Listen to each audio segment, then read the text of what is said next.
Hi everyone, it's Rebecca here, and I want to talk about walking on eggshells from the perspective of caring for somebody with an eating disorder. For many, many years, without even realizing it, I was walking on eggshells and actually complicit in some way with the eating disorder without really knowing it and appreciating that. And I think it's helpful for me to share this video because I think so many of us are going to be in that position. We're longing and wanting to do the very best for our loved one. We're filled with fear because of what we see that's going on, that they may not yet be seeing what's going on. And I know that I bent over backwards to provide what I thought was the best nurturing, helpful environment for B. And that might have included not wanting to upset her. And that came from a place of fear.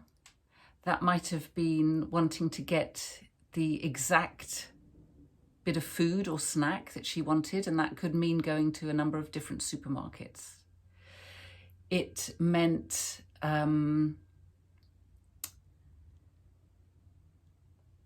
oh gosh, so many things are coming into my head, but it meant actually compromising what I deep down knew, just so that there'd be a bit of peace in the house. Does that resonate with you? Because it feels that's what I was doing. Because I was frightened. I was frightened that if I didn't obey what was being asked of me, then she would get really sick. And I compromised myself. I compromised my values and what felt important to me because of this fear. And what I now see is that that was me being complicit with the eating disorder. So the eating disorder is so wily and so cunning that not only is it running rings around your loved one, but it ended up running rings around me as well. And I saw that in hindsight. And I feel it's important for me to share this video here with you now so that you can maybe get a glimpse of this and to see what you can do differently. So at the end of the day, the reason that we do that, the reason that I was doing that was, as I said, because I didn't want to upset B. I didn't want to, or I saw it as not wanting to upset B, but actually what it was that I didn't want to upset the eating disorder because of the control it had over her.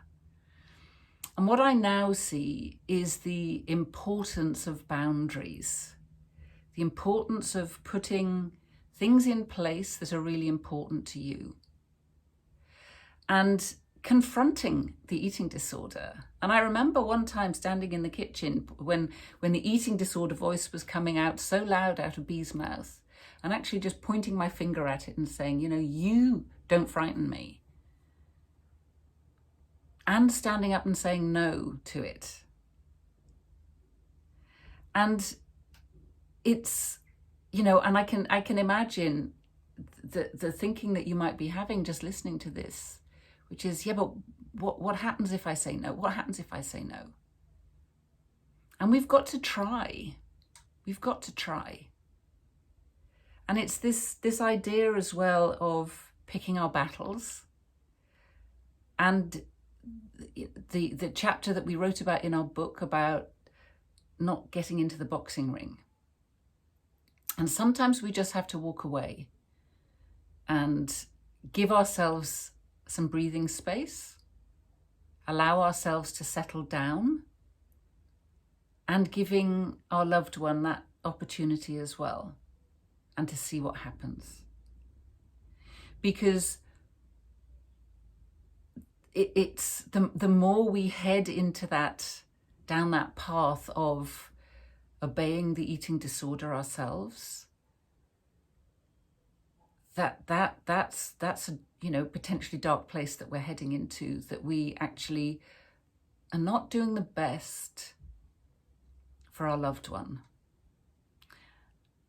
And that was something that you know, I had to admit to myself, that actually by standing up to it and saying no at times, that was going to take me and be down the path to recovery, rather than buying into the stories that are coming from the eating disorder.